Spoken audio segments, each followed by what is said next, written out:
Amanda. This is Let's Talk Health, and we are here. I'm answering your health questions tonight, and if you're new here, welcome. Thanks for joining.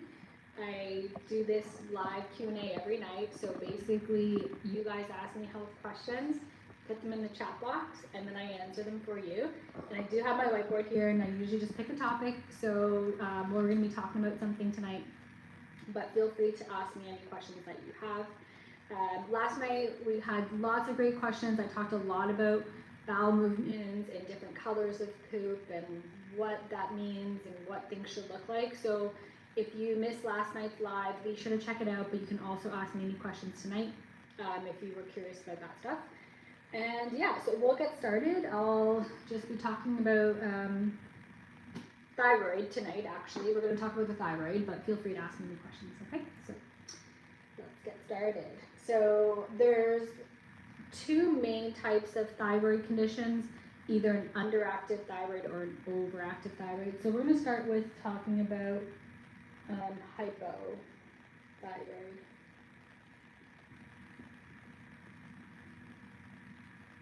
So that basically means it's underactive. So what that means is your body doesn't produce enough thyroid hormones. A lot of people that have hypothyroidism, they need to go on medication. So there could be medication to give your body more thyroid hormones. Sometimes this could be for people that had their thyroid removed. Now, if you've had your thyroid removed, you will need to go on medication. If you've had even maybe partial of your thyroid removed, then you need to go on the medication to help support it. Sometimes if you have hypothyroidism, but it's not too extreme, you might not have to go on medication, and you could do things like herbs and supplements and diet and lifestyle. So there's so much that can play a role in your thyroid health, okay? So if anybody's just joining us, hi and welcome. This is Let's Talk Health Live. I'm Dr. Amanda, I'm a naturopathic doctor. This is our live Q&A. So you guys ask me any questions, put them in the comment box, and thank you so much for participating. Thank you for liking and subscribing. I got quite a few of you subscribed from last night, so thank you, I appreciate that. And yeah, we're gonna go through any questions that you guys have. Okay. So one thing, yes, you might need to do medication, which is usually like a T4 and T3. Usually, sometimes it's just T4, sometimes it's T3. You can do like a desiccated thyroid.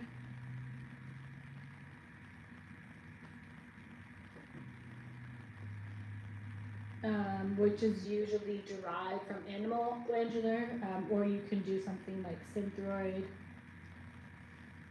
That's usually your typical medication from like a pharmaceutical medication that you get from the pharmacy. So that's kind of like what you'd want to be looking at in terms of medication. But what can we do? What else can we do to support the thyroid? So let's talk about that.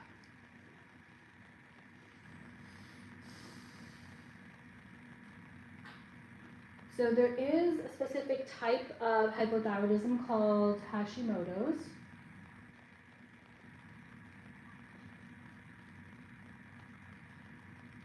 And that's the autoimmune. So basically what happens in this is your own immune system kind of attacks the thyroid. It doesn't really recognize it as part of your body. It might seem that it's foreign. That's what happens a lot of times in autoimmune conditions.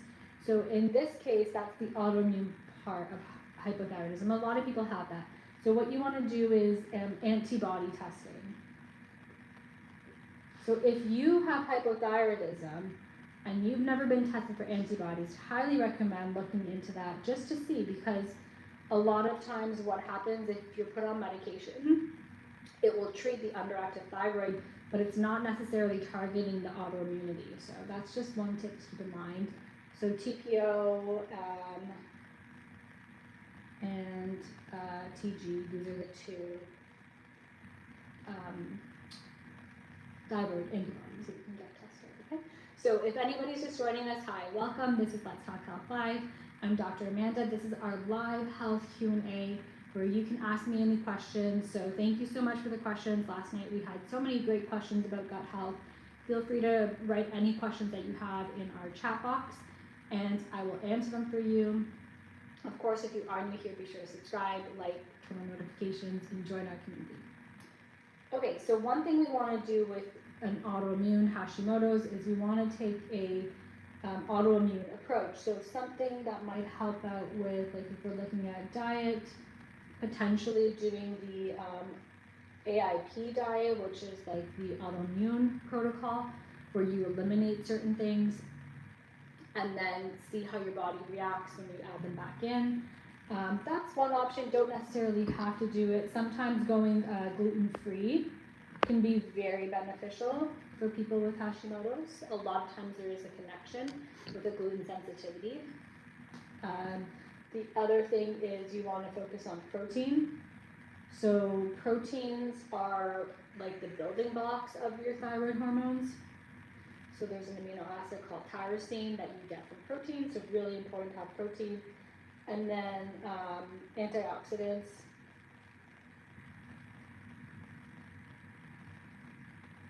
Things like veggies, fruits are really good. And then I would say also omega-3. So that could be fish, chia, that kind of thing, walnuts. So, end of the board here. So that's what I would say in terms of a Hashimoto's or a hypothyroid diet. Gluten-free, lots of protein, fruits and veg, and those omega-3 fatty acids. So these are all going to support your immune system, support your thyroid health, give your body all the nutrients and energy that it needs. So. Okay, so that's Hashimoto's in terms of diet.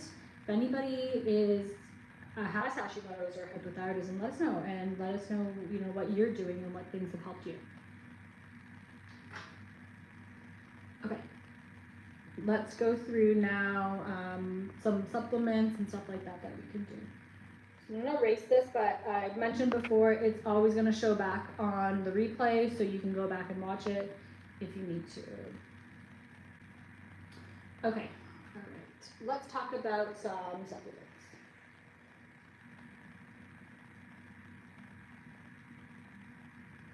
So one that I really like is a B complex supplement. So a B complex is going to give you all your B vitamins. A lot of times with hypothyroidism, people feel tired. Very common to feel tired, fatigue, brain fog. So a B complex is great for giving your body all those B vitamins that it needs to make certain enzyme processes in your body to help with supporting energy levels, red blood cells, all of that. So B complex, really great for hypothyroid. Okay, if anybody's just joining us, hi and welcome. This is Let's Talk Health Live. I'm Dr. Amanda. I'm a naturopathic doctor. I like focusing on a holistic approach to health. So this live stream is here to give you some information, just some general information. It's not medical advice, but I do appreciate all the questions that you guys ask me and all the likes and subscribe. So thank you so much. So if you do have a health question, just drop it in the chat and I will answer for you. B complex, number one. The other one that's really important is selenium. So selenium is a mineral, and our thyroid does use selenium to make the thyroid hormones, and specifically for the Hashimoto's, it can help with that autoimmune portion for protecting your thyroid against that damage from the autoimmunity. So B complex, selenium, those are both really great ones. And then the other one would be iron. For iron, I would say get tested. You want to check your iron levels first. It's always so important to check iron levels because too much iron in the body is also not good. It could cause inflammation if you have too much iron. So get your levels tested for your iron, and then if your iron is low, then take some iron supplement. So those are, I would say, the main three ones. We'll talk about herbs in a second, but in terms of like supplements, we want to look at B complex, selenium, and then iron. You're going to have a good foundation there. All right. Yeah, so that one, and then back to the diet, if anybody missed that, it was omega-3s, protein, gluten-free, and fruits and veggies. What's the best relaxation for anxiety? Okay, so we have a question about anxiety and what's the best in terms of helping out with relaxation. So great question. So why don't we break this down into a few parts. So I'm always all for like trying to do more lifestyle things first before jumping to things like supplements. So in that case, like deep breathing exercises can be really great for anxiety. There's something called, it's called box breathing. Let's just, let me do this in blue.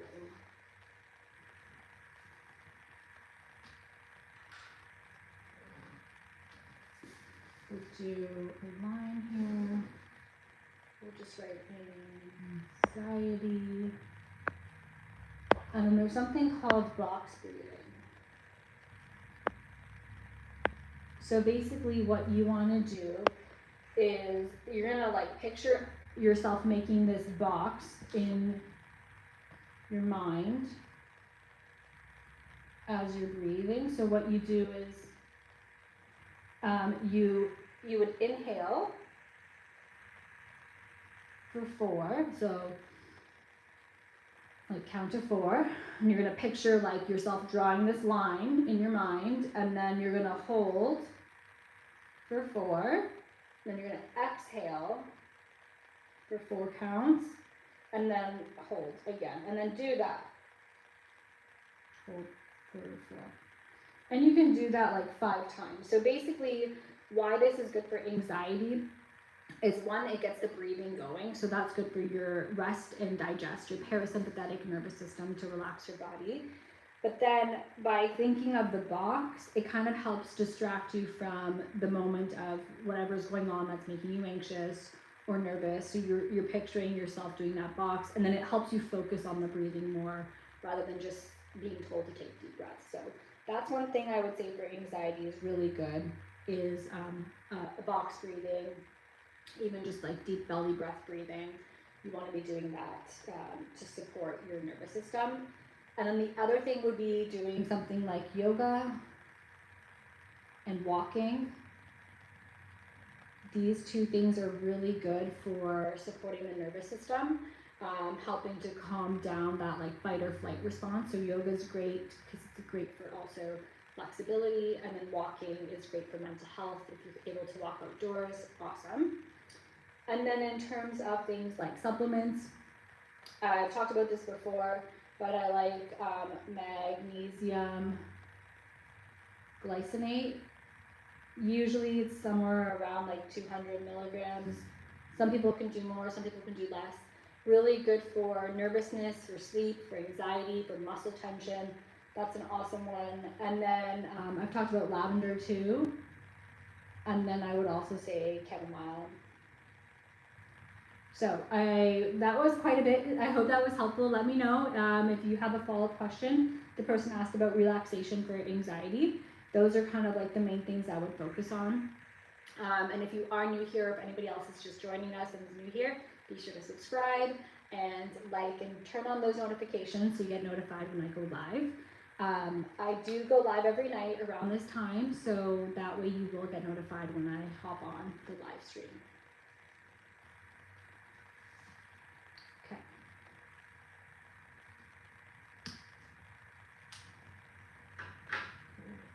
Okay, so that was anxiety, so I'm just gonna erase that, but it will be on. And then I think I did one live, like maybe it was last week, about stress and anxiety. You'll see it in the title. You can go and watch that too.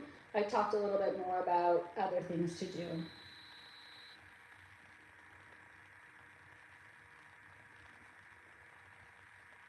Okay. So if there's any other questions about any other topics, drop them in the comments.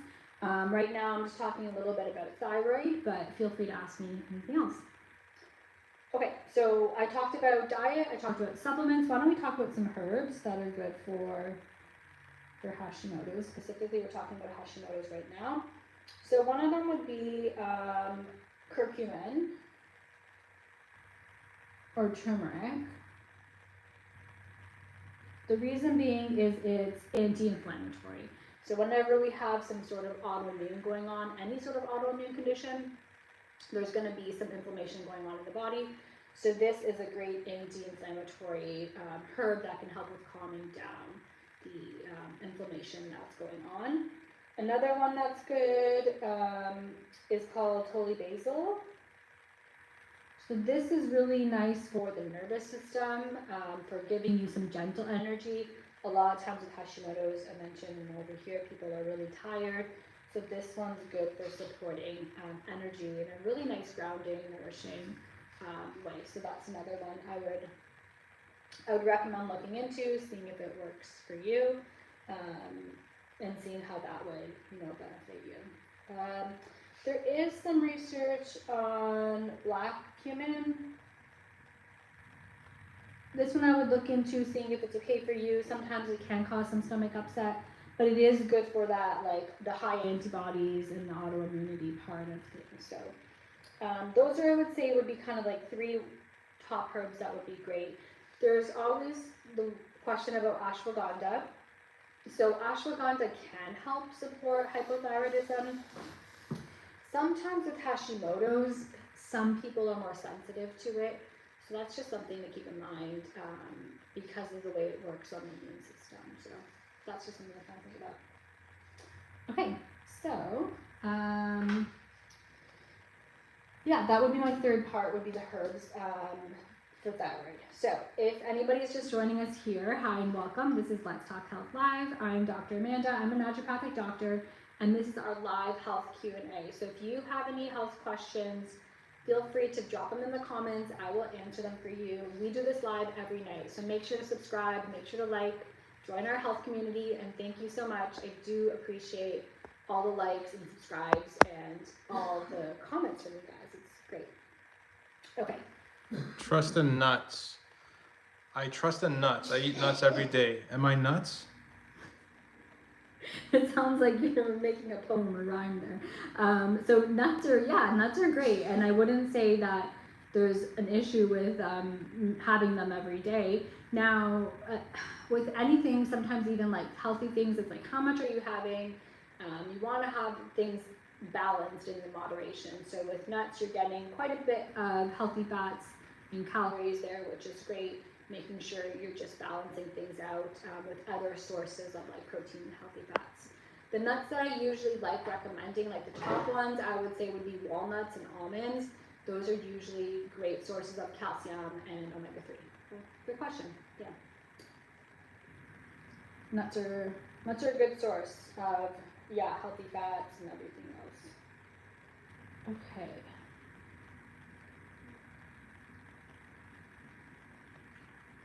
Okay, so if there's any other questions, just drop them in the chat. We'll hold the live stream open for a few more minutes. And then I'm going to just kind of finish up talking a little bit about the thyroid here and some other things that can be helpful. Okay, what we talked about: diet, lifestyle. One thing that can be helpful for, and again, I'll write down the Hashimoto's here.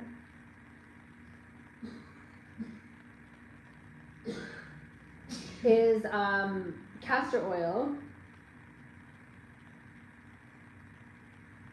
topically. I've talked about castor oil packs before, like putting them on your liver to help with, I think that was a question, to help out with bowel movements and fatty liver and all of that. But you can actually put it on your thyroid. I recommend doing like thyroid and liver at the same time. And what it can do is it can help with reducing like inflammation actually that's going on in the thyroid. It can help with supporting thyroid health. So that's actually something that many people don't actually know to do, and I would say that can be helpful. So basically you just put it topically, put some like a cotton cloth or something over it, keep it on for about a couple hours, and it can help out with circulation and all that.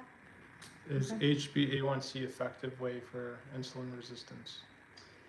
So it's more so that's more of a marker of like a 3-month glucose average, which is great. Like it's good to know that, but for specifically, if you want to know if you have insulin resistance or how severe it is, you want to do fasting insulin, and then you can also do fasting glucose, and you can calculate something called the HOMA IR.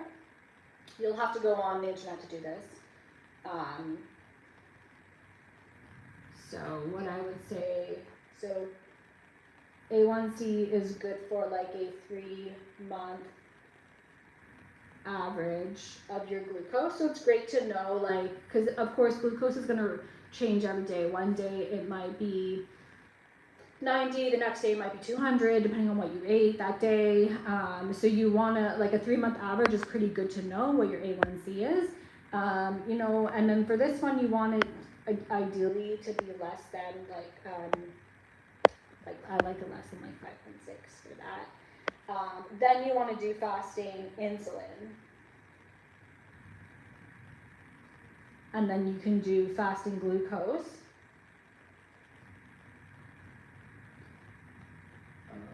And then what you do is you get your something called HOMA IR.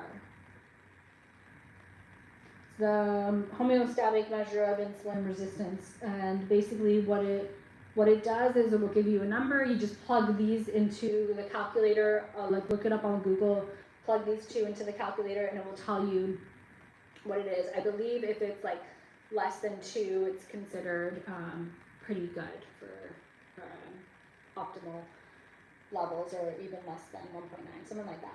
Right. So that's kind of, yeah, that's what I would say. In order to know for insulin resistance, you need to know your fasting insulin. A1C is not enough, because I have seen this in practice where people have normal A1C, normal glucose, or maybe just a little bit above, but then their fasting insulin is high. So, good question. I did do a live, maybe it was last week or the week before, on insulin resistance. You can go check that out and see if there's any tips there that help you. Okay, all right. And then, of course, you guys, whoever's just watching us or whoever's new and just hanging out, be sure to subscribe, like the video. Thank you so much. I do appreciate it, and I really enjoy building this community with all of you. So, okay. All right, so I think that's everything for then tonight, and if there's no other questions, just be sure to check back. I do this every night, and you know, just subscribe and turn on the notifications, that way you know if I go live. I try to go live around this time. Okay, I think we're good.